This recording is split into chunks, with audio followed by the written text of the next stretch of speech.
seorang gadis sedang berdiri di samping sebuah mobil yang terparkir. Tiba-tiba, seorang pria datang menghampirinya dan bertanya, "Kamu sedang apa di sini?" Tak lama kemudian seorang wanita muncul. Ternyata, dialah pemilik mobil tersebut. Wanita itu lalu berkata, "Itu mobil saya." Gadis itu pun buru-buru menjelaskan, "Maaf, saya cuma lewat. Tadi saya nggak sengaja lihat kaca mobil ini terbuka, dan di dalamnya ada sebuah tas. Saya hanya ingin memastikan nggak terjadi apa-apa." Sebelum pergi, gadis itu memberi saran, "Lain kali hati-hati ya, Bu, kalau ninggalin mobil. Takutnya nanti ada yang berniat jahat." Wanita itu tersenyum dan mengucapkan terima kasih. Gadis itu pun pergi meninggalkan mereka. Namun, begitu mereka masuk ke dalam mobil, pria yang tadi, yang ternyata sopir wanita itu, berkata, "Bu, coba periksa tasnya dulu. Takutnya ada yang hilang." Wanita itu membuka tasnya dan mengecek isinya. Semuanya masih utuh. Tapi tiba-tiba, gadis tadi datang kembali. Ia berkata, "Maaf, Bu, boleh saya pinjam uang? Saya cuma butuh 20 yuan untuk ongkos angkot." Tanpa pikir panjang, wanita itu langsung mengambil sejumlah uang dan menyerahkannya. Tapi jumlahnya jauh lebih banyak dari yang diminta. Gadis itu terkejut dan buru-buru menolak.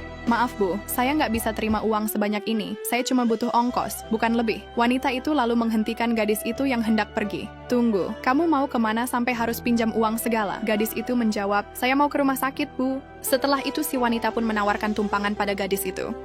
Di dalam mobil, sang wanita bertanya kembali pada gadis itu, apa tujuannya ke rumah sakit. Sang gadis lalu menjelaskan bahwa ayah saya sedang dirawat di sana. Dia jatuh saat kerja di proyek bangunan dan harus dioperasi karena patah tulang. Wanita itu terlihat terkejut, lalu bertanya, "Bukannya kamu masih kuliah?" Gadis itu menunduk, lalu berkata, "Iya, seharusnya saya masih kuliah. Tapi sekarang saya nggak punya apa-apa lagi. Dengan ayah saya di rumah sakit, saya mungkin harus berhenti kuliah." Mendengar itu, wanita tersebut tampak sangat sedih dan kasihan padanya. Setelah perjalanan yang cukup panjang, akhirnya mereka sampai di rumah sakit. Sebelum gadis itu turun dari mobil, wanita itu kembali mengambil sejumlah uang dan memberikannya untuk biaya rumah sakit ayah si gadis. Tapi gadis itu langsung menolak lagi, "Maaf, Bu, saya nggak bisa terima uang sebanyak ini." Wanita itu terus memaksa, namun gadis itu tetap menolak dengan sopan.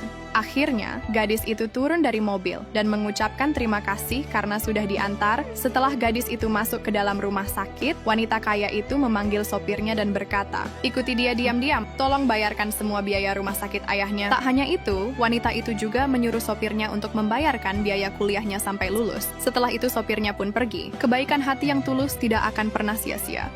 Meskipun gadis itu hanya berniat mengingatkan dan tidak berharap imbalan apapun, sikap jujur dan ketulusannya justru membuka jalan datangnya pertolongan besar dalam hidupnya. Ini menunjukkan bahwa setiap perbuatan baik sekecil apapun bisa membawa perubahan besar, baik bagi diri sendiri maupun orang lain.